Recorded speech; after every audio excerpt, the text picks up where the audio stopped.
Capítulo 18. Como quien tiene autoridad.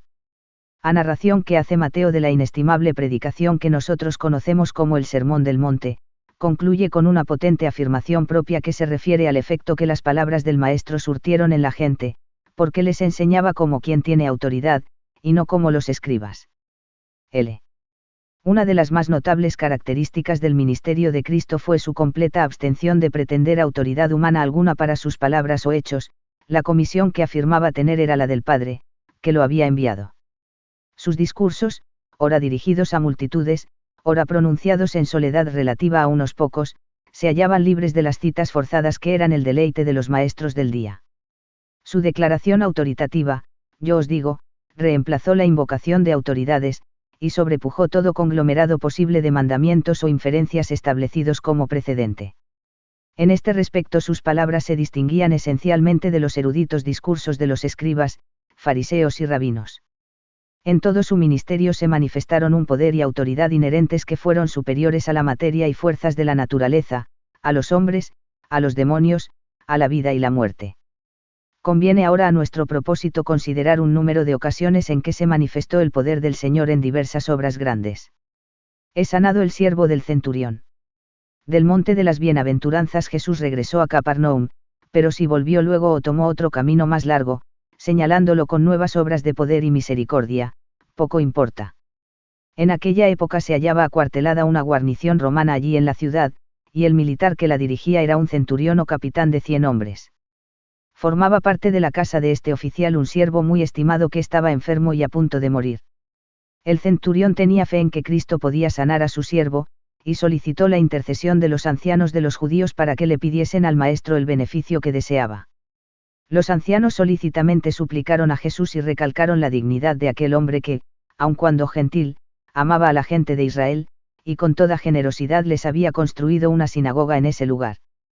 Jesús acompañó a los ancianos, pero el centurión, probablemente enterado de que se acercaba la pequeña compañía, rápidamente mandó a otros enviados para decirles que no se consideraba digno de que Jesús entrara en su casa, razón por la cual no se había atrevido a presentar su solicitud en persona. Pero di la palabra, rezaba el mensaje suplicante, y mi siervo será sano. Bien podemos contrastar el concepto del poder de Cristo que tenía este hombre, y el del noble del mismo pueblo que le había rogado a Jesús que se apresurara para ir en persona al lado de su hijo moribundo. Parece que el centurión había razonado de esta manera: él mismo era un hombre que tenía autoridad, aunque estaba bajo las órdenes de sus superiores. Mandaba hacer algo a sus subordinados, y era obedecido. No tenía necesidad de ver personalmente que se cumplieran sus instrucciones. Ciertamente uno que contaba con la facultad que Jesús tenía, podía mandar y ser obedecido.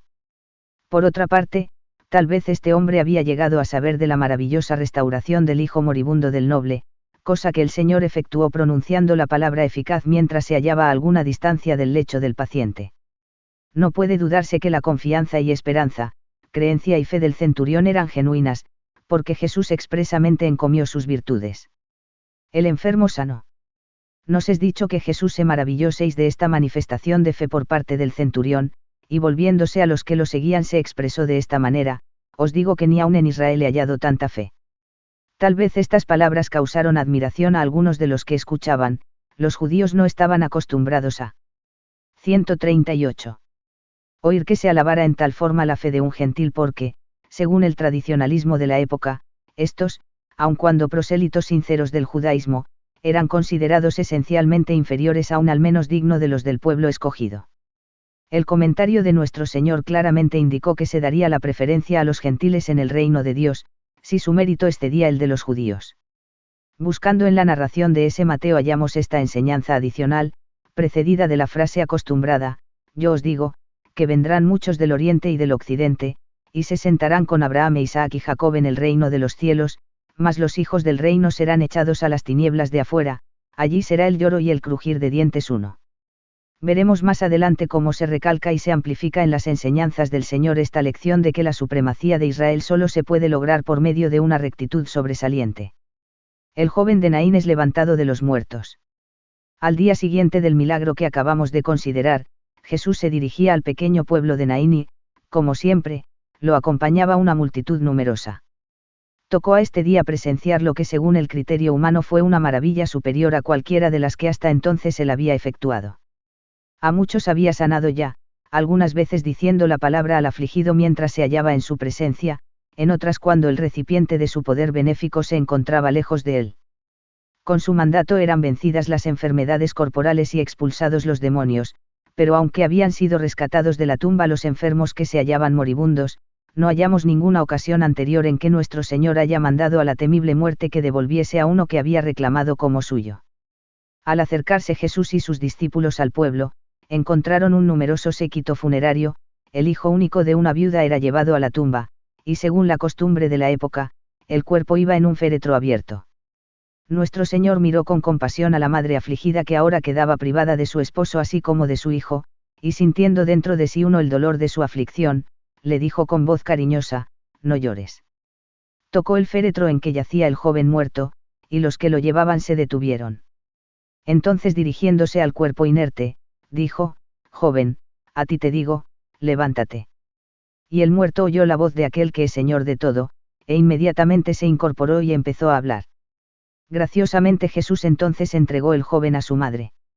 Leemos, sin que nos cause mucha admiración, que cayó un temor sobre todos los presentes, y que glorificaron a Dios, testificando, un gran profeta se ha levantado entre nosotros, y Dios ha visitado a su pueblo. Las nuevas de este milagro cundieron por todo el país, y aún llegaron a oídos de Juan el Bautista que se hallaba preso en la cárcel de Herodes. El efecto de la información comunicada a Juan sobre esta y otras grandes obras de Cristo, ahora ocupará nuestra atención. El mensaje de Juan el Bautista a Jesús. Aún desde antes que Jesús volviese a Galilea, después de su bautismo y los 40 días de reclusión en el desierto, Juan el Bautista había sido encarcelado por orden de Herodes Antipas, tetrarca de Galilea y Perea. Durante los meses subsiguientes de las actividades de nuestro Señor, predicando el Evangelio, enseñando el verdadero significado del reino, reprobando el pecado, sanando a los afligidos, echando fuera a los espíritus inmundos y aun levantando los muertos a vida, su precursor Juan, intrépido y temeroso de Dios, había estado encarcelado en el calabozo de Maqueronte, uno de los castillos más fuertes de Herodes. El tetrarca sentía cierta estimación por Juan, a quien tenía por hombre santo, y había hecho muchas cosas por consejo directo del Bautista o por motivo de la influencia de sus instrucciones generales. Por cierto, Herodes escuchaba a Juan de buena gana, y lo había encarcelado cuando cedió con renuencia a las importunaciones de Herodías, a quien hacía pasar por esposa suya bajo el pretexto 139. De un matrimonio ilícito. Esta había sido y aún era, según la ley, esposa de Felipe, hermano de Herodes, de quien jamás había sido divorciada legalmente, y su matrimonio fingido con Herodes Antipas constituía adulterio e incesto de acuerdo con la ley judía. El Bautista había denunciado osadamente esta impía asociación, y había dicho a Herodes, no te es lícito tener la mujer de tu hermano. Aunque Herodes posiblemente habría pasado por alto este duro reproche, o por lo menos dejarlo sin castigar, Herodías no quiso perdonar. Era ella, no el tetrarca, quien más aborrecía a Juan. Leemos que ella le acechaba, y como primer paso hacia la consumación de su plan vengativo de hacer morir al Bautista, logró inducir a Herodes a que lo aprehendiera y lo encarcelara. Además, Herodes temía que el pueblo se amotinara si daba la orden de matar a Juan. Durante su prolongado encarcelamiento, Juan había oído mucho acerca de la maravillosa predicación y obras de Cristo, noticias que deben haberle sido comunicadas por algunos de sus discípulos y amigos, a los cuales les era permitido visitarlo.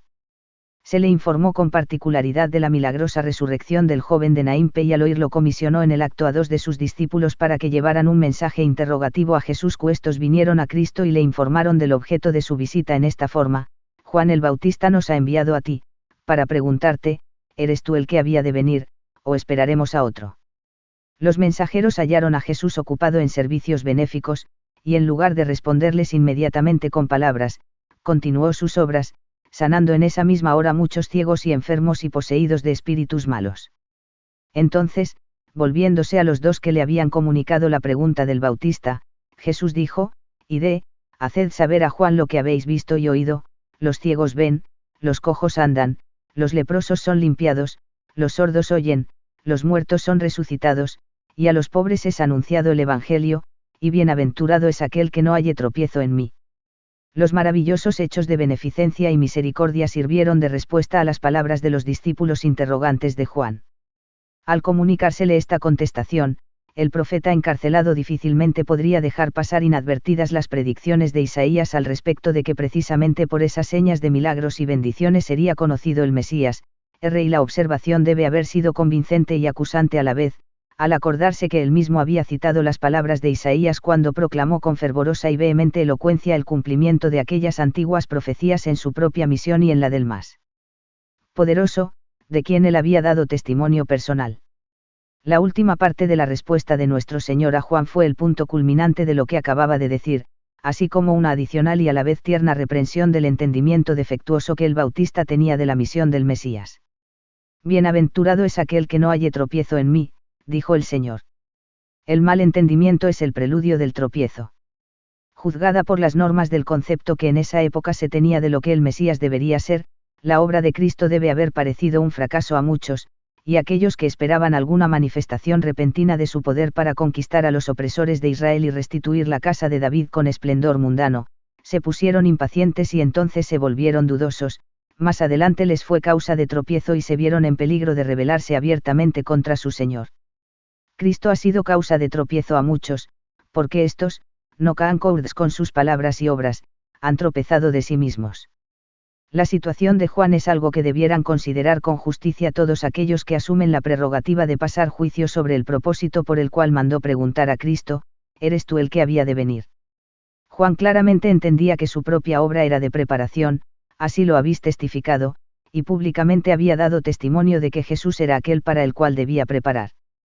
Con la inauguración del ministerio de Cristo, la influencia de Juan había menguado, y durante muchos meses había estado, encerrado en una celda, molesto por su inactividad forzada, indudablemente anhelando la libertad y las langostas y miel silvestre del desierto. Jesús crecía, mientras que la popularidad, influencia y oportunidades de Juan decaían, y él había afirmado que esta condición era inevitable. Abandonado en la prisión, sin embargo, quizá en su desánimo permitió que sus pensamientos dudaran si aquel más poderoso lo había olvidado. Sabía que si Jesús pronunciaba el mandato, la 140. Prisión de Maqueronte no podría contenerlo, no obstante, Jesús parecía haberlo abandonado, a su suerte, que no solamente comprendía el encarcelamiento sino otras indignidades y el tormento físico.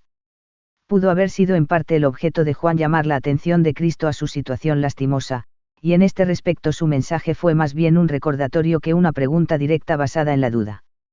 De hecho, tenemos buen fundamento para inferir que el objeto para el cual Juan mandó sus discípulos a interrogar a Cristo fue en parte, y quizá principalmente, para confirmar en estos discípulos una fe firme en el Cristo.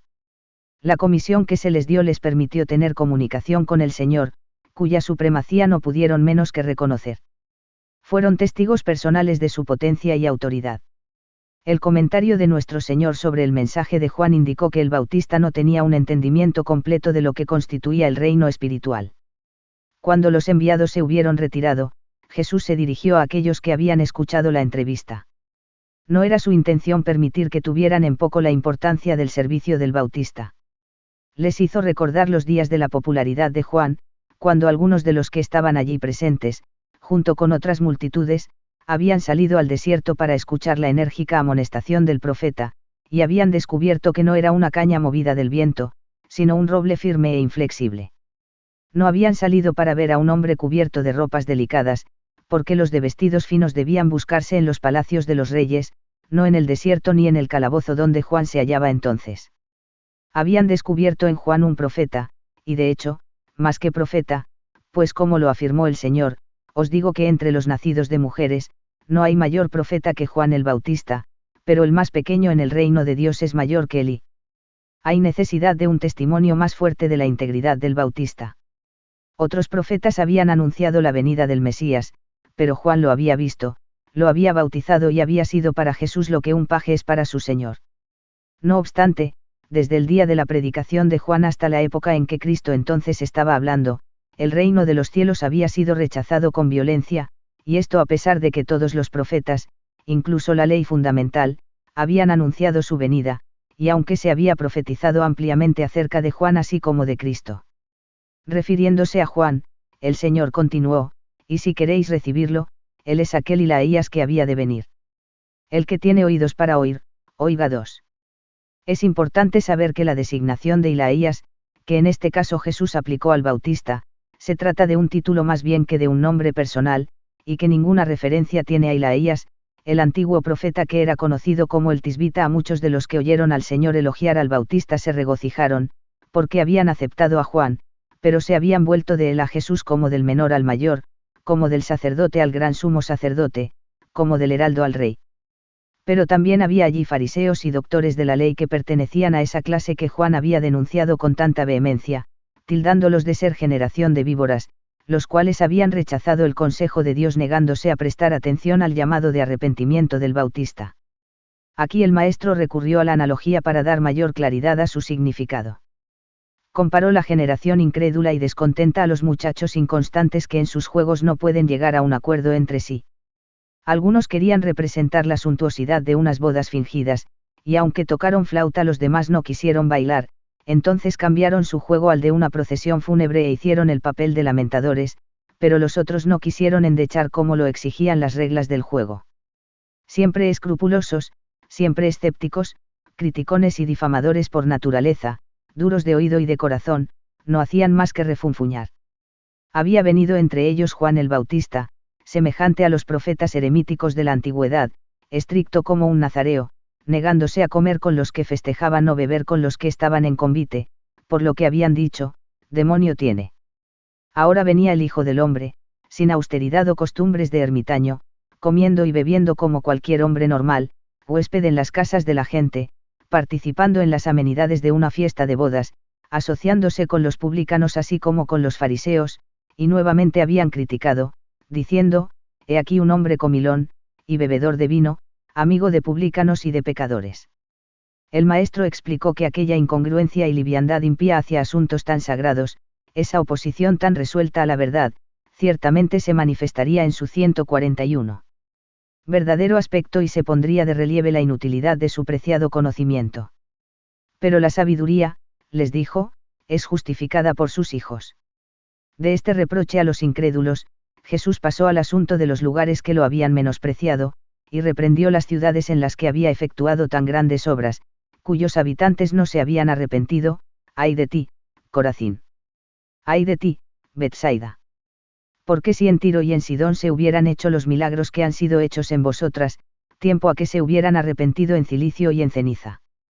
Por tanto os digo que en el día del juicio, será más tolerable el castigo para Tiro y para Sidón, que para vosotras. Y tú, Capernaum, que eres levantada hasta el cielo, hasta el Hades serás abatida, porque si en Sodoma se hubieran hecho los milagros que han sido hechos en ti, habría permanecido hasta el día de hoy. Por tanto os digo que en el día del juicio, será más tolerable el castigo para la tierra de Sodoma, que para ti. Al parecer desanimado por la incredulidad de la gente, Jesús buscó la fuerza por medio de la oración. Con esa elocuencia del alma que solo se encuentra en la angustiosa comunicación de Cristo con su Padre, expresó su reverente agradecimiento a Dios por haber dado un testimonio de la verdad a los humildes y sencillos, más bien que a los sabios y grandes. Los hombres no podrían entenderlo, porque su Padre lo conocía por lo que verdaderamente era. Volviéndose de nuevo a la gente, una vez más la instó a que lo aceptara a él y su evangelio. En su invitación está comprendido uno de los derramamientos más hermosos de emociones espirituales conocidos por el hombre: venid a mí todos los que estáis trabajados y cargados, y yo os haré descansar. Llevad mi yugo sobre vosotros, y aprended de mí, que soy manso y humilde de corazón, y hallaréis descanso para vuestras almas, porque mi yugo es fácil, y ligera mi carga. Los invitó a que dejaran la penosa faena por el servicio placentero, las cargas casi insoportables de las exigencias eclesiásticas y el formalismo tradicional, por la libertad de la adoración verdaderamente espiritual, la esclavitud por la libertad, mas no quisieron. El evangelio que les ofrecía era la incorporación de la libertad, pero no del libertinaje, requería obediencia y sumisión, pero aun cuando pudiera compararse a un yugo, ¿qué era este peso comparado con la carga bajo la cual gemían? La muerte de Juan el Bautista. Refiriéndonos de nuevo a Juan el Bautista en la soledad de su calabozo, carecemos de información sobre la forma en que recibió y entendió la respuesta que sus mensajeros le llevaron. Su cautiverio estaba destinado a terminar en breve. Pero no porque le iba a ser restaurada su libertad en la tierra. El odio de Herodías aumentó contra él, y no mucho después se le presentó la oportunidad para llevar a efecto su malévolo complot contra su vida. El rey celebró su cumpleaños, haciendo una gran fiesta, a la cual fueron invitados sus príncipes, tribunos y principales funcionarios de Galilea. Para amenizar la ocasión, Salomé, hija de Herodías pero no de Herodes, entró y danzó en medio de la compañía. Tan deleitados quedaron Herodes y sus huéspedes, que el rey le dijo a la doncella que pidiese lo que quisiera, jurándole que se lo daría, aunque su petición fuese hasta la mitad de su reino. Se alejó para consultar con su madre sobre lo que le debía pedir y, habiendo sido instruida, volvió con la horrenda demanda: quiero que ahora mismo me des en un plato la cabeza de Juan el Bautista. El rey se quedó pasmado. Tras su asombro le sobrevinieron la tristeza y el remordimiento, sin embargo, temía la humillación que sufriría si violaba el juramento que había hecho en presencia de su corte, de manera que, mandando llamar a un verdugo, dictó enseguida la orden fatal, y Juan fue degollado sin más dilación. El guarda volvió con un plato en el que se hallaba el espantoso trofeo de la venganza de la reina corrupta. Se entregó a Salomé el sangriento obsequio y ésta lo llevó con triunfo inhumano a su madre. Algunos de los discípulos de Juan llegaron, y consiguiendo el cuerpo, lo pusieron en un sepulcro y fueron a dar las nuevas de su muerte a Jesús. Herodes quedó gravemente turbado por el asesinato que había ordenado, y más tarde, cuando supo de las maravillas que Jesús obraba, se llenó de temor y dijo: Juan el Bautista ha resucitado de los muertos, y por eso actúan en el 142. Estos poderes. A los que lo negaban, el rey aterrado contestó: este es Juan, el que yo decapité, que ha resucitado de los muertos. Así llegó a su fin la vida del profeta sacerdote, precursor directo de Jesucristo, así fue callada la voz terrenal de aquel que había proclamado con vehemencia en el desierto: preparad el camino del Señor. Después de muchos siglos nuevamente se ha oído su voz, como de uno que ha sido redimido y resucitado, y de nuevo se ha sentido el contacto de sus manos en esta dispensación de restauración y cumplimiento.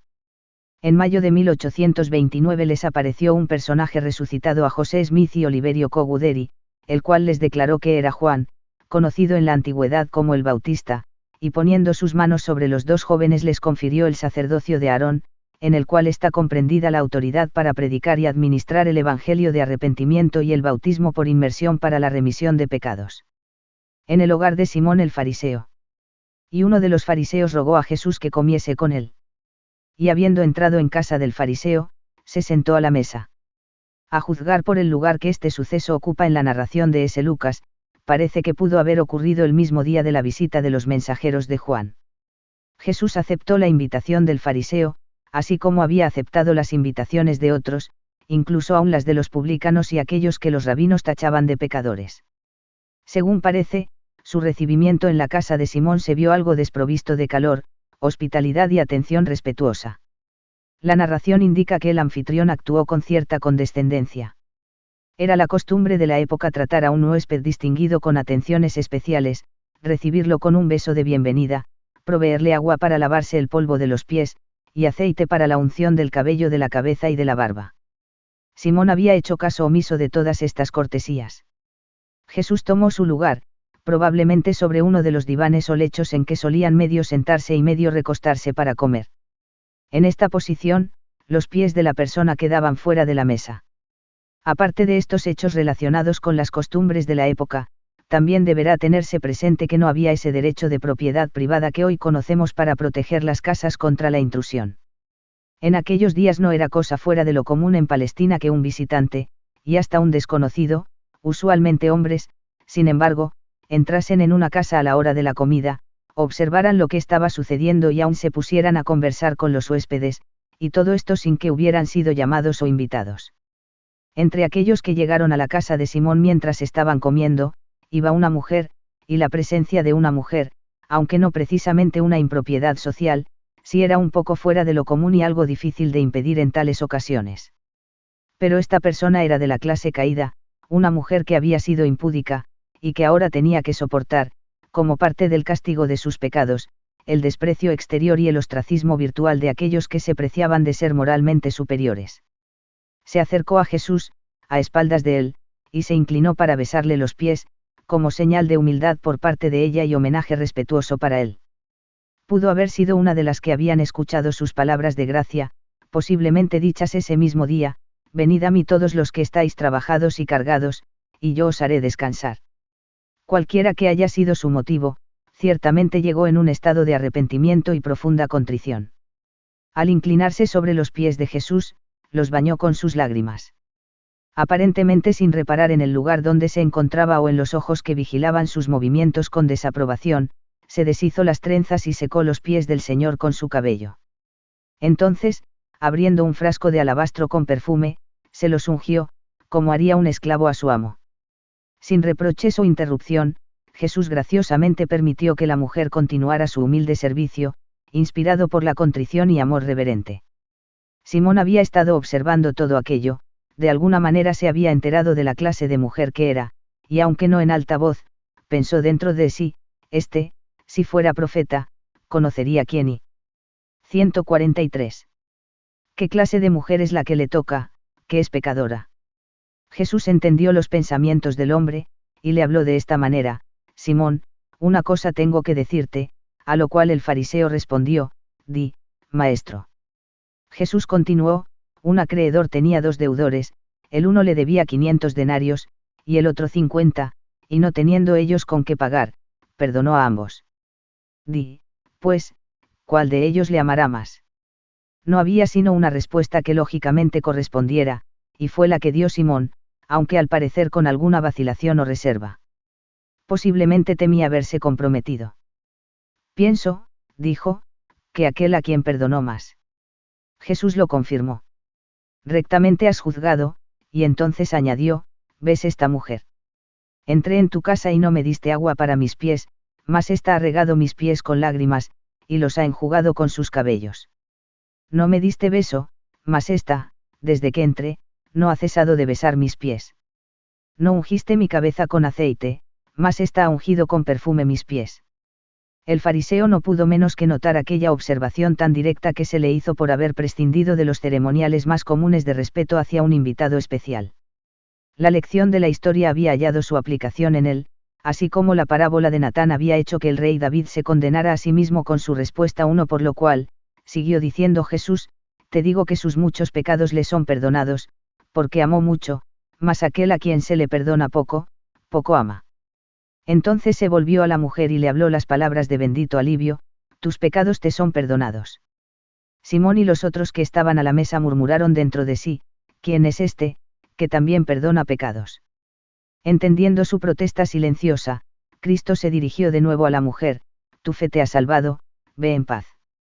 La última parte del relato evoca otra ocasión en que Cristo concedió la remisión de pecados, y por motivo de la oposición que se manifestó en los pensamientos de algunos oyentes, oposición no menos efectiva a pesar de no haberse expresado verbalmente, había complementado su afirmación autoritativa con otro pronunciamiento. No se ha escrito el nombre de esta mujer que vino a Cristo en la forma ya narrada, y cuyo arrepentimiento fue tan sincero que ganó para su alma agradecida y contrita la seguridad de la remisión de sus pecados. No hay ninguna evidencia de que ella figure en algún otro acontecimiento asentado en las Escrituras. Ciertos escritores la han representado como María de Betania, la que, poco antes de la traición de Cristo, ungió la cabeza de Jesús con perfume de nardo, pero hallamos que esta identidad supuesta carece de todo fundamento, y empaña con una sospecha injustificada la vida anterior de María, la devota y amorosa hermana de Lázaro. Igualmente erróneo es el esfuerzo que han hecho otros de identificar esta pecadora arrepentida y perdonada con María Magdalena, cuya vida, en lo que a las Escrituras concierne, nunca se vio manchada por el pecado de la inmoralidad. La importancia de evitar la comisión de errores respecto de la identificación de estas mujeres dicta la prudencia de añadir algunos párrafos adicionales a lo que ya se ha dicho. En el siguiente capítulo, del que contiene la relación de los acontecimientos que hemos estado considerando, Lucas dice que Jesús anduvo por toda la región visitando todas las ciudades y aldeas, predicando y anunciando el Evangelio de Dios. En este viaje lo acompañaron los 12 y también algunas mujeres que habían sido sanadas de espíritus malos y de enfermedades: María, que se llamaba Magdalena, de la que habían salido 7 demonios, Juana mujer de Chuza, intendente de Herodes, y Susana, y otras muchas que le servían de sus bienes. Se hace referencia adicional a algunas de estas mujeres honorables, o a todas ellas, al hablar de la muerte, sepultura y resurrección de nuestro Señor, y se hace particular mención de María Magdalena. 1. Esta María, cuyo segundo nombre probablemente deriva de Magdala, su pueblo natal, había sido sanada, por intervención de Jesús, de sus aflicciones físicas así como mentales, causadas, estas, por la presencia de espíritus malignos. Nos es dicho que Cristo había echado 7 demonios de ella, pero ni aun en tan grave aflicción hallamos justificación para afirmar que esta mujer no era virtuosa o casta.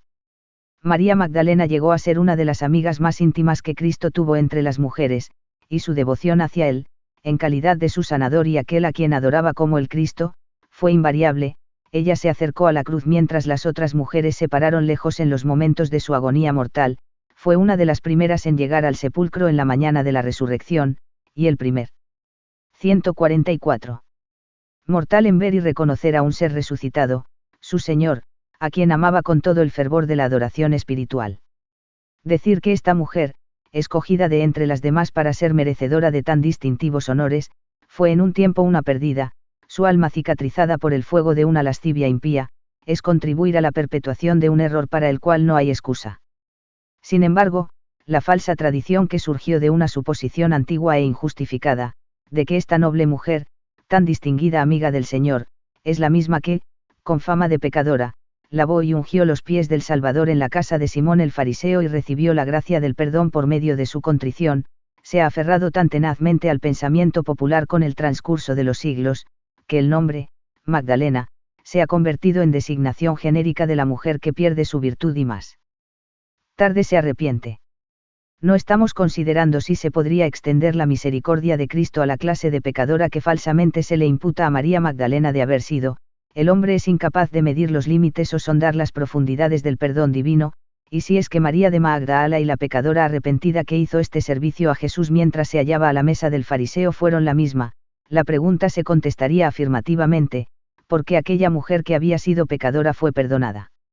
Lo que estamos tratando es la narración bíblica como historia, y en ella no hay nada que justifique la verdaderamente repugnante pero común imputación de falta de castidad al alma devota de María Magdalena. Se atribuye la autoridad de Cristo a Belcebú. En la época del ministerio terrenal de nuestro Señor, la curación de los ciegos, sordos o mudos era considerada como una de las más importantes realizaciones de la ciencia médica o del tratamiento espiritual, y la sujeción o expulsión de demonios entraba en la categoría de lo que era imposible lograr por medio del exorcismo rabínico. Las demostraciones del poder del Señor para sanar y restaurar, aun en casos universalmente considerados como incurables, intensificaron la hostilidad de las clases sacerdotales, y éstas, representadas por el partido farisaico, idearon la completamente inconsecuente y ridícula suposición de que Jesús efectuaba sus milagros por el poder del príncipe de los demonios, con quien se había confabulado. Mientras el Señor hacía su segundo viaje misional por Galilea, yendo a todas las ciudades y aldeas, enseñando en las sinagogas de ellos, y predicando el Evangelio del reino, sanando toda enfermedad y toda dolencia en el pueblo, se subrayó y amplió a tal grado la absurda teoría de que el propio Cristo era víctima de un demonio y obraba por el poder del diablo, que llegó a ser la explicación generalmente aceptada entre los fariseos y otros de su clase. Jesús se había retirado por un tiempo de los centros de mayor población, donde constantemente lo estaban acechando los emisarios que las clases principales enviaban de Jerusalén a Galilea, porque los fariseos estaban conspirando contra él, buscando el pretexto y la oportunidad para quitarle la vida. Pero aún en las aldeas y distritos rurales lo seguían y agobiaban grandes multitudes, cuyas aflicciones, físicas así como espirituales, él aliviaba. Instaba a la gente a que se refrenara de divulgar su fama, y quizá lo hacía porque en aquella etapa de su obra un rompimiento completo con la jerarquía judía habría sido un serio obstáculo, o posiblemente porque deseaba dejar a los príncipes que estaban tramando contra él, el tiempo y la oportunidad para elaborar su rencorosa enemistad y llenar hasta el borde el vaso de su iniquidad resuelta. El evangelista Mateo ve en las instrucciones del Señor contra la publicidad el cumplimiento de la profecía de Isaías respecto de que el Mesías elegido no contendería ni alzaría su voz en las calles para llamar la atención, ni usaría su gran potencia para moler aún la caña cascada o apagar el pábilo que humea, no habría de fracasar ni iba a desanimarse, sino que triunfalmente establecería un justo juicio sobre la tierra para los gentiles y también, por inferencia, para Israel. La expresión figurada de la caña cascada y el pábilo que humea indica en forma notable la tierna solicitud con que Cristo consideraba aún las más débiles manifestaciones de fe y deseo sincero de conocer la verdad, bien 145. fuese en un judío o gentil. Poco después de volver del viaje misional al que acabamos de hacer referencia, los fariseos hallaron excusa para impugnarlo, cuando curó a un hombre que se hallaba bajo la influencia de un demonio, y a la vez era ciego y mudo.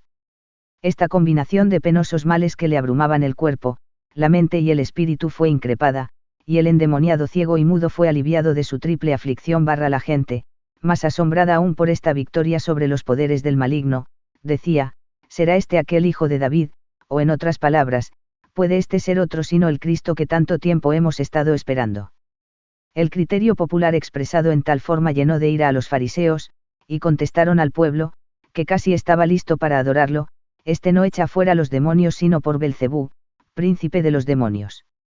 Jesús refutó la maliciosa acusación y le dio respuesta, no con ira sino con palabras de razón tranquila y lógica sana.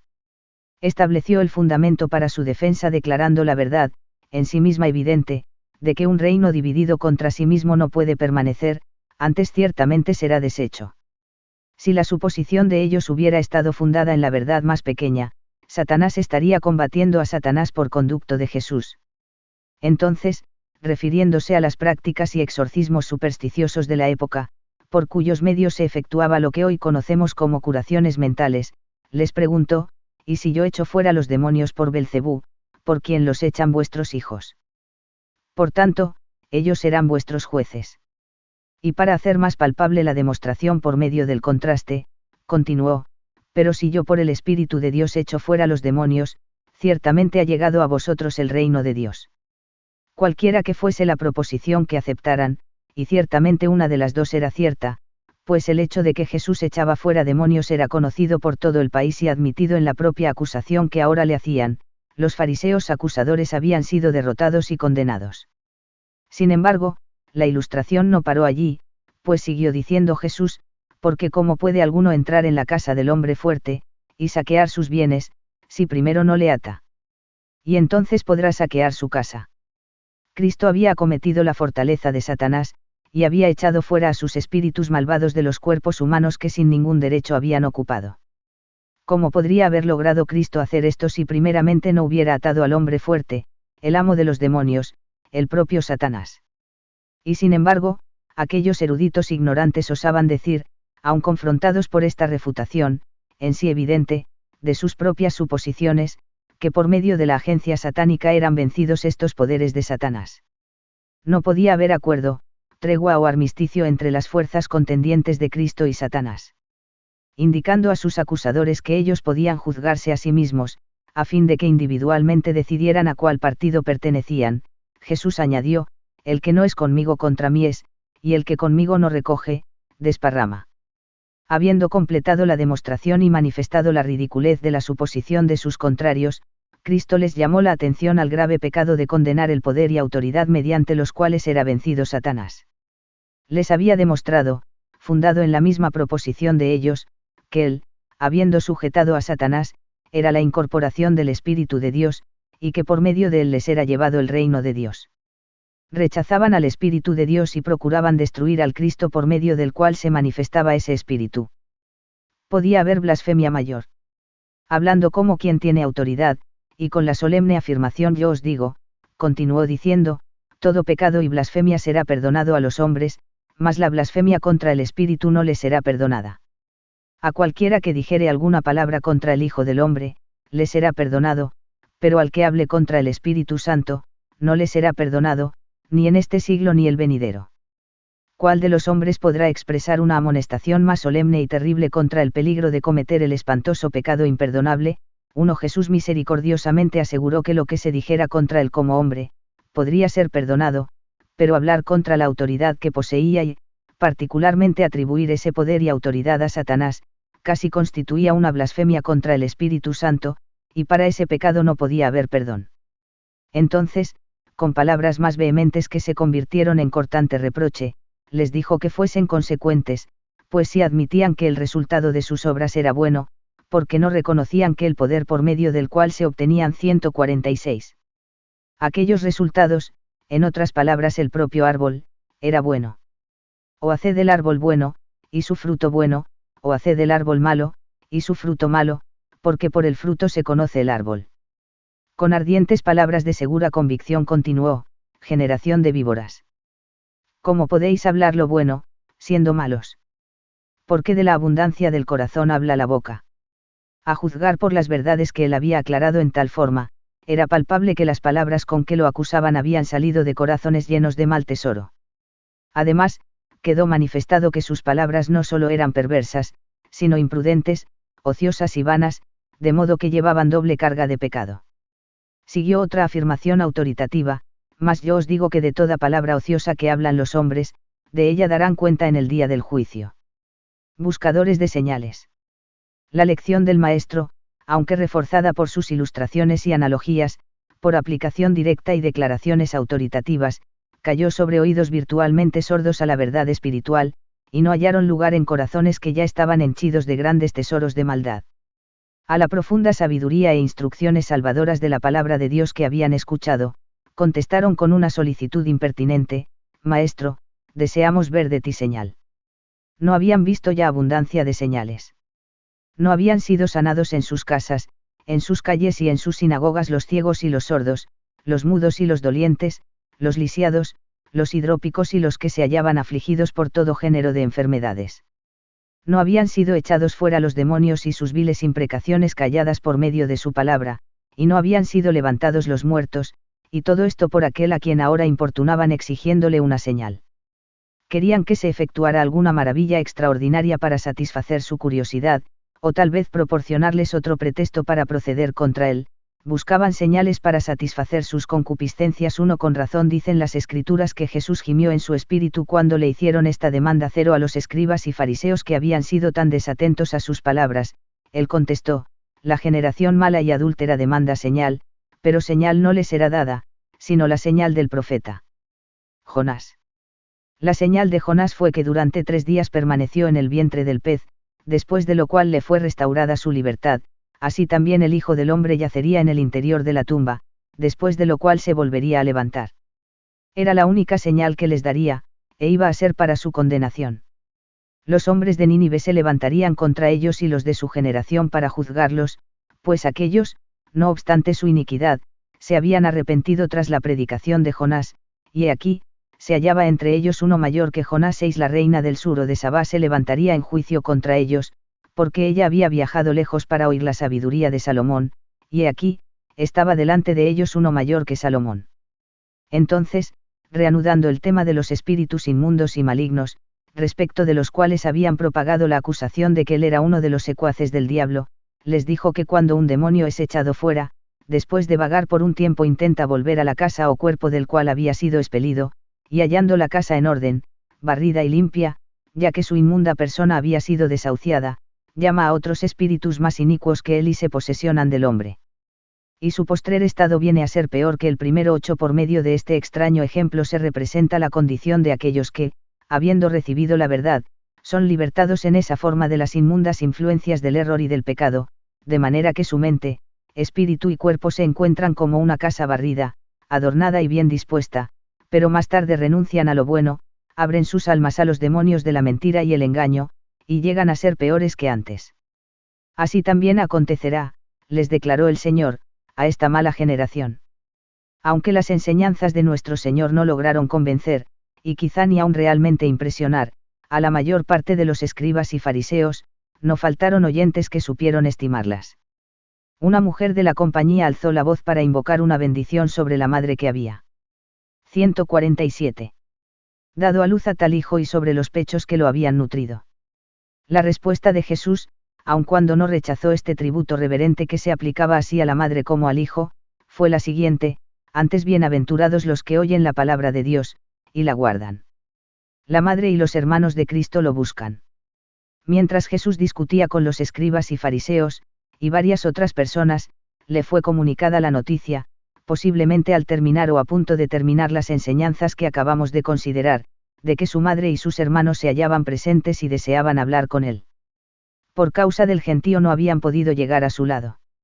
Utilizando la circunstancia para impresionar en todos el hecho de que su obra sobrepujaba las exigencias de la familia y el parentesco, e indicando con ello que no podía hablar con sus parientes en ese momento, preguntó: ¿quién es mi madre, y quiénes son mis hermanos? Contestando su propia pregunta y expresando con la respuesta el concepto más profundo que había en sus pensamientos, dijo, señalando hacia sus discípulos, he aquí mi madre y mis hermanos.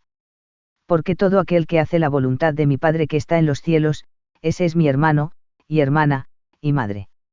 Este acontecimiento trae a la memoria la respuesta que dio a su madre cuando ella y José lo hallaron en el templo después de su larga y penosa búsqueda, ¿por qué me buscabais? ¿No sabíais que en los negocios de mi padre me es necesario estar? Precisamente en esos negocios se encontraba cuando su madre y hermanos deseaban hablar con él en medio de aquella multitud. La exigencia superior de la obra de su padre lo impulsaba a aplazar todo asunto de menor importancia. No hay justificación para que interpretemos estas palabras como evidencia de falta de respeto, y mucho menos deslealtad filial y familiar. Lo que requería era una devoción semejante, en parte por lo menos, a la de los apóstoles que habían sido llamados para dedicar su tiempo y talento sin reserva al ministerio. No nos es dado a conocer el propósito para el cual los parientes de Jesús deseaban verlo, y podemos inferir, por tanto, que no se trataba de otra cosa más importante que algún asunto familiar. Notas al capítulo 18. 1. Las dos narraciones del milagro, para comentar la milagrosa curación del criado del centurión, cual se halla en el texto, hemos seguido principalmente el relato más circunstancial de ese Lucas. En la narración más breve que hace ese Mateo de la solicitud del oficial y la graciosa condescendencia del Señor, leemos que el hombre vino en persona a Jesús, mientras que el otro evangelista refiere que los élderes de la sinagoga local hicieron presente la solicitud. No existe en esto ninguna discrepancia verdadera. Era permitido entonces, como lo es en nuestra época, considerar a la persona que causa que algo sea hecho, como si ella misma lo hubiera efectuado. Propiamente se puede decir que uno notifica a otro cuando envía la comunicación por conducto de un tercero. Se dice que un hombre ha construido su casa, cuando en realidad otros fueron los que lo llevaron a cabo bajo las órdenes de él. Puede decirse correctamente que un arquitecto ha erigido un edificio, cuando en verdad solo preparó los planos y dirigió a otros que fueron los que realmente levantaron la estructura. 2. Jesús se maravilló. Tanto Mateo como Lucas nos dicen que Jesús se maravilló de la fe manifestada por el centurión que solicitaba la curación de su siervo estimado. Mateo 8 y 10, Lucas 7, 9. Algunos han preguntado por qué Cristo, a quien consideran que fue omnisciente durante su vida terrenal, pudo haberse maravillado de cosa alguna. El significado del pasaje indica claramente que cuando llegó a su atención el hecho de la fe del centurión, lo pensó y lo meditó, probablemente como reconfortante contraste en vista de la falta de fe que generalmente encontraba. En forma similar, aunque con tristeza en lugar de gozo, se dice que se asombró de la incredulidad de la gente. Marcos 148. 6, 6. 3. Orden de los milagros de la restauración de los muertos, como se dijo y se reiteró en el texto, es incierta la cronología de los actos del ministerio de nuestro Señor en las narraciones de los evangelistas. La literatura que se ha escrito sobre el asunto abunda en controversias y demuestra que los eruditos bíblicos están muy lejos de llegar a un acuerdo. Tenemos los relatos de 3 casos en que se efectuó la milagrosa restauración de un muerto a la vida por la palabra de Jesús, la resurrección del hijo de la viuda de Naín, la resurrección de la hija de Jairo, la resurrección de Lázaro, y las opiniones difieren en cuanto al orden de 2 de estos sucesos. El de la resurrección de Lázaro aparece en tercer lugar, y por supuesto, esta colocación se basa en algo seguro. El Dr. Richard C. Trench, en su insigne y valiosísima obra Notes on the Mimeles of Our Lord, definitivamente afirma que la resurrección de la hija de Jairo fue la primera de estos 3 actos de restaurar la vida. El Dr. John Laidlaw, en The Miracles of Our Lord, lo trata primeramente entre los milagros de esta naturaleza, aunque sin afirmar su precedencia cronológica, muchos otros escritores lo hacen aparecer como el segundo de los 3.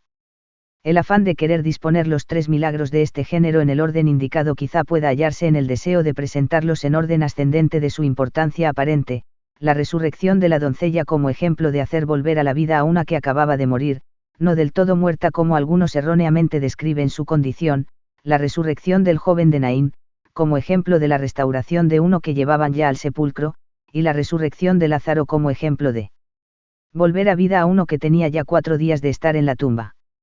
No podemos consecuentemente concebir que estos ejemplos constituyeron grados comparativos de mayor o menor resistencia al poder de Cristo, pues en cada caso su palabra de autoridad fue suficiente para reunir el espíritu y el cuerpo de la persona muerta. S. Lucas, único narrador del milagro efectuado en Naín, fija el acontecimiento antes de la resurrección de la hija de Jairo y relata muchos acontecimientos entre un suceso y el otro. La gran mayoría de la evidencia favorece el orden de los 3 milagros en la forma que hemos seguido: 1. La resurrección del joven de Naín; 2. La de la hija de Jairo; y 3. La de Lázaro. 4. Tetrarca. Este título, según la derivación de la palabra y el uso original, se aplicaba al gobernador de una cuarta parte o de una de las 4 divisiones de una región que anteriormente había sido un solo país. Más tarde se usó para designar a cualquier príncipe o gobernante de una porción de un país dividido, sin consideración al número o extensión de estas secciones. Herodes Antipas es distintamente llamado tetrarca en Mateo 14, 1, Lucas 3, 1, 19, 9, 7, Hech. 13, 1, y designado rey en Mateo 14, 9, Marc 6 y 14, 22, 25, 26. 5. Maqueronte, según el conocido historiador Josefo, Antiquities of the Jews, 18, 5, 2, la prisión en la cual Herodes Antipas encerró a Juan el Bautista fue la recia fortaleza de Maqueronte. 6. Tropiezo en Cristo, el mensaje de nuestro Señor al Bautista encarcelado, cuando éste envió su interrogación, concluye con estas palabras: bienaventurado es el que no halle tropiezo en mí. De paso convendría notar que si estas palabras acaso pudieran interpretarse como reproche, la observación se hizo con toda bondad y en la manera más sencilla de entender. Como ha escrito Dims, en lugar de decir, ay de aquel que halle tropiezo en mí, lo declara en la forma más suave: bienaventurado es el que no halle tropiezo en mí. En nuestra versión de la Santa Biblia se usan las palabras tropiezo, escandalizarse y términos análogos en lugar de las varias y diversas expresiones que ocurren en el griego original. Llámanse ofensas las infracciones de la ley, el pecado y la maldad en general, y los que cometen tales cosas son ofensores y merecen ser castigados. En otros casos, aun las obras de justicia se interpretan como causa de escándalo para los inicuos, pero esto se debe, no a que las buenas obras sean causa de escándalo para la ley o la justicia, sino porque el que las infringe se escandaliza o tropieza por causa de ellas. El reo que no se arrepiente, sino continúa con la maldad de sus pensamientos, se escandaliza y se irrita contra la ley por medio de la cual ha sido juzgado, para él la ley es causa de escándalo, piedra de tropiezo. En forma muy significativa Jesucristo constituye la principal causa de escándalo en la historia, para todos los que rechazan su evangelio es piedra de tropiezo.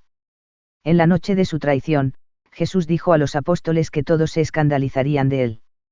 149. Mateo 26, 31, véase también el versículo 33, el ministerio personal del Señor no solo fue causa de escándalo o piedra de tropiezo para los fariseos y adversarios sacerdotales, sino para muchos que profesaban creer en él. Juan 6, 61, compárese con 16, 1, el apóstol Pedro llama el Evangelio de Jesucristo piedra de tropiezo, y roca que hace caer, porque tropiezan en la palabra, siendo desobedientes. 1 Pedro 2, 8, compárese con las palabras de Pablo en Romanos 9 y 33, ciertamente, bienaventurado es aquel por quien el Evangelio es bien recibido y no encuentra en él causa de tropiezo. 7 La grandeza de la misión del Bautista. Jesús testificó de esta manera la naturaleza exaltada de la misión de Juan el Bautista: de cierto os digo, entre los que nacen de mujer no se ha levantado otro mayor que Juan el Bautista, pero el más pequeño en el reino de los cielos, mayor es que él. Mateo 11 y 11, compárese con Lucas 7 y 28, para aclarar la primera parte de este testimonio. El profeta José Smith dijo en un sermón que pronunció el 24 de mayo de 1843, no pudo haber sido por motivo de los milagros que Juan realizó, porque no obró ninguno, pero fue, primero, porque le fue confiada una misión divina de preparar el camino delante de la faz del Señor. ¿Quién jamás ha recibido cargo semejante, antes o después? Nadie. Segundo, se le confió y le fue requerido efectuar la importante misión de bautizar al Hijo del Hombre. ¿Quién había tenido el honor de hacer esto? ¿Quién había tenido tan grande privilegio y gloria? ¿Quién jamás llevó al Hijo de Dios a las aguas bautismales y tuvo el privilegio de ver al Espíritu Santo descender sobre él en la señal de la paloma? Tercero, en esa época Juan era el único administrador legal que tenía las llaves del poder que había en la tierra. Los judíos habían perdido las llaves, el reino, el poder y la gloria, y Juan, hijo de Zacarías, por motivo de la santa unción y decreto del cielo, tenía las llaves del poder en ese tiempo. Documentary History of the Church 5, 260-262. La segunda parte de la afirmación de nuestro Señor, pero el más pequeño del reino de los cielos, mayor es que él, Juan, ha hecho surgir diversas interpretaciones y comentarios. El significado verdadero puede ser que no obstante la distinción tan grande de que gozaba Juan entre los profetas, no había aprendido, al tiempo del acontecimiento que se está considerando, el propósito completo de la misión del Mesías, cosa que ciertamente tendría que aprender antes de ser apto para entrar en el reino de los cielos.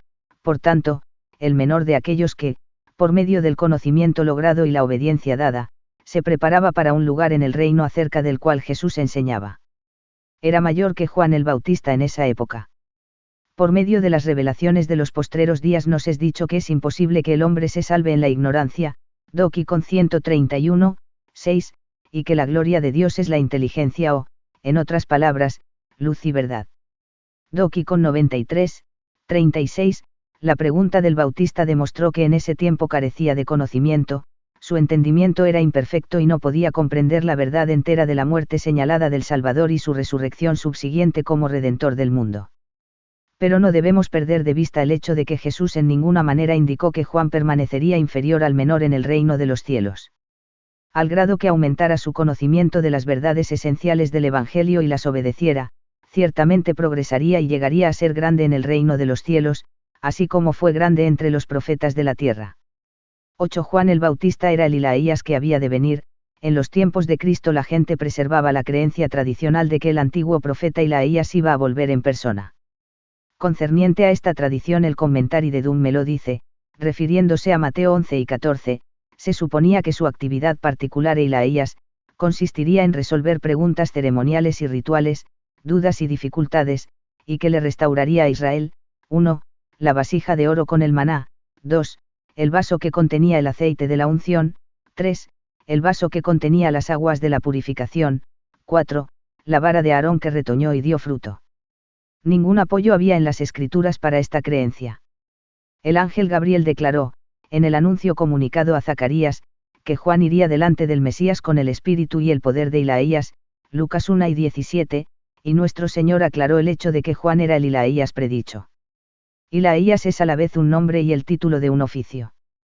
Por medio de la revelación dada en la dispensación actual, nos es manifestada la individualidad distinta de un Isaías y el otro, cada uno de los cuales apareció en persona y entregó a profetas modernos las llaves particulares que pertenecían a sus comisiones respectivas.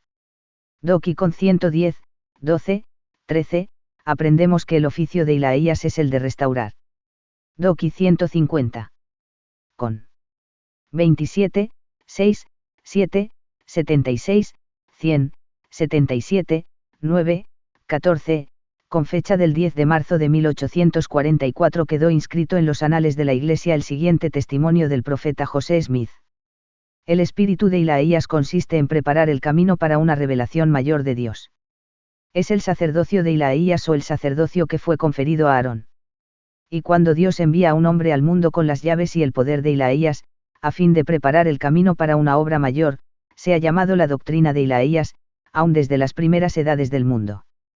La misión de Juan se concretó a predicar y bautizar, pero lo que hizo fue válido, y cuando Jesucristo hallaba a cualquiera de los discípulos de Juan, él lo bautizaba con fuego y el Espíritu Santo. Hallamos que los apóstoles fueron investidos con un poder mayor que el de Juan. Su oficio correspondía más bien al espíritu y poder de Isaías el profeta que al de Isaías precursor.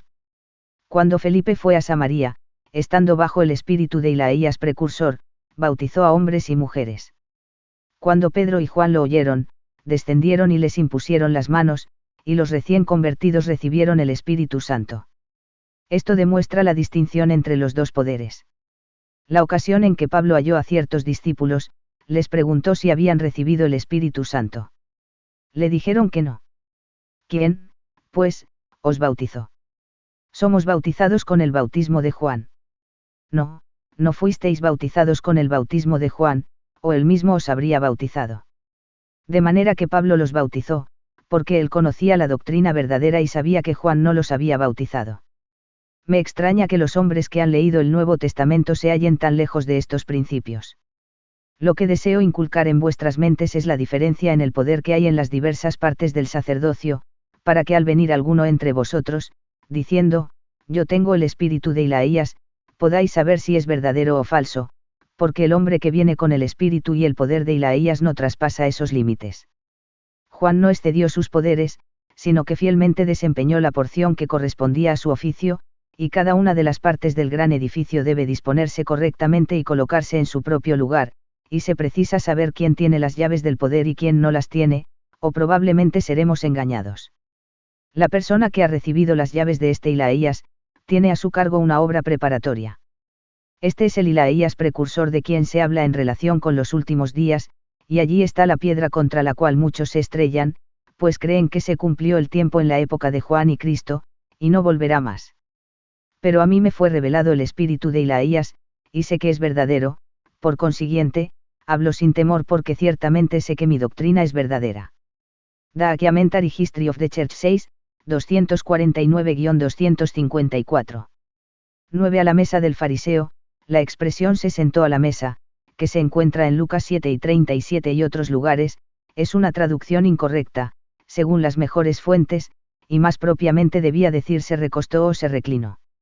Véase Comparative Dictionary of the Bible por Smith, artículo comidas. No cabe duda que la antigua usanza hebrea era sentarse para comer, Gen 27, 19, Jue 19, 6, 1 Sam 4 y 11 20, 5, 6 y 24, 1 Re 1 y 20, pero la costumbre de reclinarse en lechos colocados alrededor de la mesa parece datar desde mucho antes de los días de Jesús. Amos 3 y 12, 6, 4, era común en Palestina la costumbre romana de arreglar las mesas y sus lechos contiguos a lo largo de 3 de los lados de un cuadrángulo, dejando el otro lado abierto para que pasaran los criados que servían las comidas. Las mesas y lechos dispuestos en tal forma eran lo que constituía el tridinio. Refiriéndose al ceremonial de los fariseos sobre el asunto del lavamiento prescrito para los artículos que se usaban para comer, hallamos que en Marcos 7, 4 dice lechos. La persona recostada junto a la mesa tendría los pies hacia afuera. De manera que fue cosa sencilla para la mujer arrepentida acercarse a espaldas de Jesús y ungirle los pies sin molestar a los demás que se hallaban presentes. 10. No se especifica la identidad de la mujer. Farrar, nota página 228, condena vehementemente el intento de identificar a la pecadora arrepentida que ungió los pies de Jesús en la casa de Simón con María de Betania, aquellos que identifican esta fiesta en casa de Simón el 151.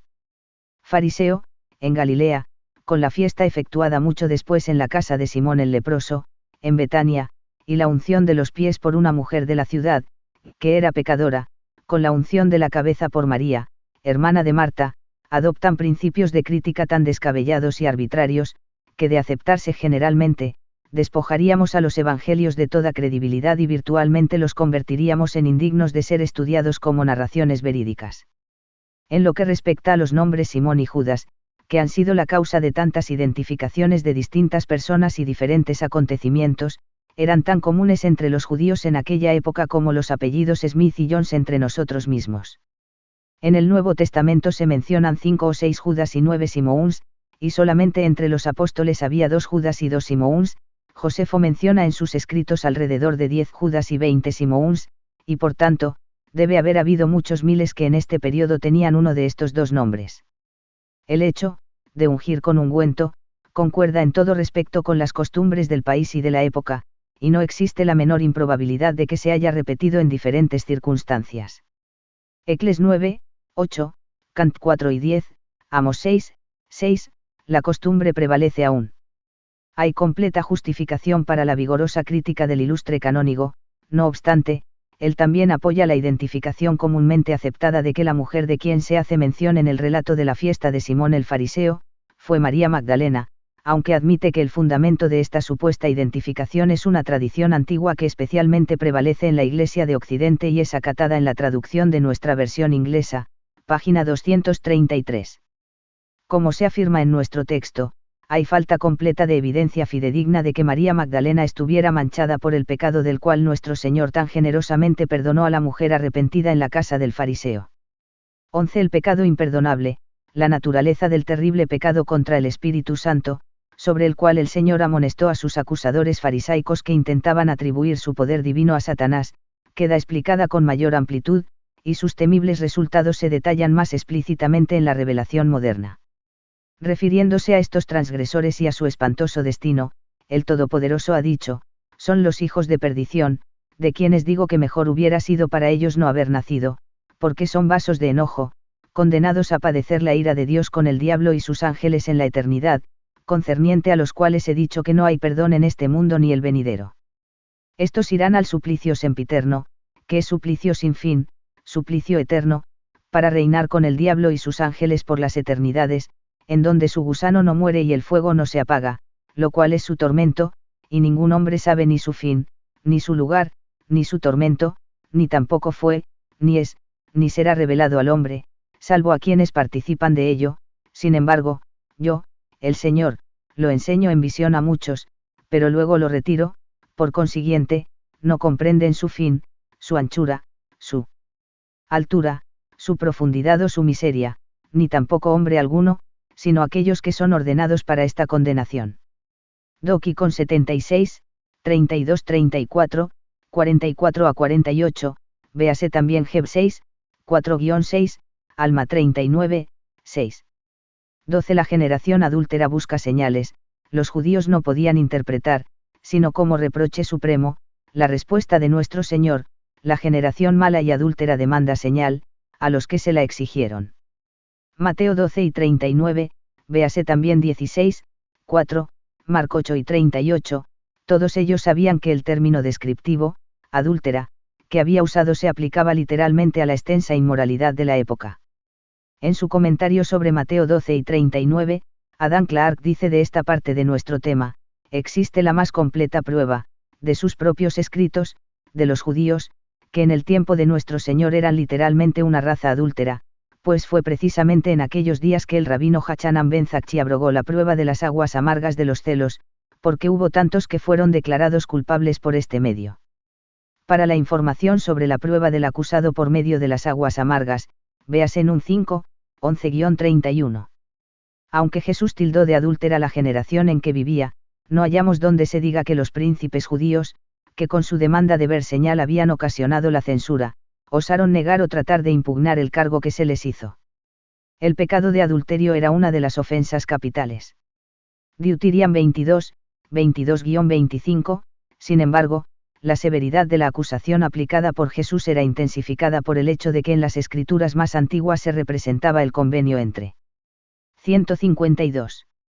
Jehová e Israel mediante el símbolo del vínculo conyugal, Isa 54, 5-7, Ya 3 y 14, 31, 32, Oseas 2 y 19, 20, así como las escrituras de fecha posterior presentan a la Iglesia como la desposada, y a Cristo como el esposo.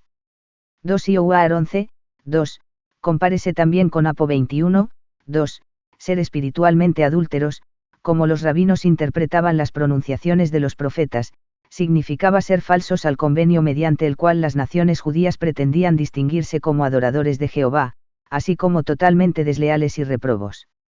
Al sentirse convictos de estos cargos, aquellos fariseos y escribas que buscaban señales entendieron que Jesús los consideraba peores que los paganos idólatras. Las palabras adulterio e idolatría provienen de un origen semejante, pues ambas connotan el hecho de infidelidad, y el desviarse en pos de objetos falsos de afecto o adoración. 13. La madre y los hermanos de Jesús. Este intento de María y algunos miembros de su familia de hablar con Jesús en la ocasión a que se ha hecho referencia en el texto, se ha interpretado por muchos escritores en el sentido de que la madre e hijos habían ido para protestar la energía y celo con que Jesús estaba desempeñando su obra. Algunos llegan aún al grado de decir que los miembros visitantes de la familia habían ido para restringirlo y contener, de ser posible, las olas de interés, crítica y ofensa populares que surgían en torno de él. La narración bíblica no proporciona ningún fundamento, ni aun para un concepto tentativo de esta naturaleza. No se indica el propósito de la visita deseada. Es un hecho, como se mostrará en las páginas subsiguientes, que algunos miembros de la familia de María no habían podido entender la gran importancia de la obra que Jesús había emprendido tan asiduamente, y nos es dicho que en una ocasión llegaron algunos de los suyos con el objeto de prenderlo e interrumpir sus actividades públicas por la fuerza porque decían: está fuera de sí, Mar 3 y 21, también aprendemos que sus hermanos no creían en él. Juan 7, 5, sin embargo, estos hechos difícilmente justifican la suposición de que el deseo de María y sus hijos de hablar con él, en la ocasión de referencia, era para otro fin sino pacífico. Y sospechar que María, su madre, había olvidado a tal grado las maravillosas escenas de la Anunciación angélica y concepción milagrosa, las manifestaciones celestiales al tiempo del nacimiento de Jesús, la sabiduría y poder más que humanos manifestados en su niñez y juventud, y que ahora juzgaba a su Hijo Divino de ser un entusiasta desequilibrado al cual era necesario restringir, significa hacerse responsable de cometer una injusticia contra el carácter de una mujer a quien el ángel Gabriel declaró bienaventurada entre las mujeres y altamente favorecida del Señor. La declaración de que los hermanos de Jesús no creían en él en la época a que se refiere el narrador, Juan 7, 5, no es prueba de que algunos o aun todos estos mismos hermanos no hayan creído en su hermano divino en una fecha posterior. Inmediatamente después de la ascensión del Señor hallamos a la Madre de Jesús y a sus hermanos adorando y suplicando con los 11 y otros discípulos. Hechos 1 y 14, el hecho atestiguado de la resurrección de Cristo convirtió a muchos que previamente no habían querido aceptarlo como el Hijo de Dios. El apóstol Pablo se refiere a una manifestación especial del Cristo resucitado a Jacobo o Santiago, 1 Sioar 15, 7, y este Jacobo a quien se hace referencia en el pasaje anterior podría ser el mismo que en otras partes es llamado el hermano del Señor, Gal 1 y 19, compárese con Mateo 1 y 55 y Marc 6, 3. Parece que los hermanos del Señor estaban empeñados en la obra de la Iglesia en la época del ministerio activo de Pablo. 1 Sioar 9, 5, se ha discutido mucho la relación familiar exacta que existía entre nuestro Señor, y Jacobo, José, Simón, Judas y las hermanas a que se refiere Mateo 1 y 55, 56 y Marc 6, 3, y se han inventado varias teorías para apoyar opiniones divergentes. De modo que la hipótesis oriental o epifanía sostiene, sin base más firme que la suposición, que los hermanos de Jesús eran hijos que José de Nazaret tuvo en una esposa anterior, y no eran hijos de María, la madre del Señor. La teoría del levirato supone que José de Nazaret y Cleofas, y es interesante notar que este nombre es considerado como el equivalente de Alfeo, véase la nota al pie de la página 238, eran hermanos, y que después de la muerte de Cleofas o Alfeo, José contrajo matrimonio con la viuda de su hermano de acuerdo con la ley del levirato, véase la página 577 de esta obra. La hipótesis jeronimiana se basa en la creencia de que las personas mencionadas como hermanos y hermanas de Jesús eran hijos de Cleofas, Alfeo, y María, hermana de la Madre del Señor, y por tanto, venían a ser primos hermanos de Jesús. Véase Mateo 27, 56, Marc 3 y 40, Juan 7 y 25, queda fuera de toda duda razonable el hecho de que Jesús era considerado por 153. Aquellos que conocían a la familia de José y María, como pariente cercano de los demás hijos e hijas de la casa. Si estos otros fueron hijos de José y María, todos eran menores que Jesús porque indudablemente él fue el primogénito de su madre. La aceptación de este grado de parentesco entre Jesús y sus hermanos y hermanas que mencionan los evangelistas sinópticos constituye lo que es conocido en la literatura teológica como el concepto Elvidio.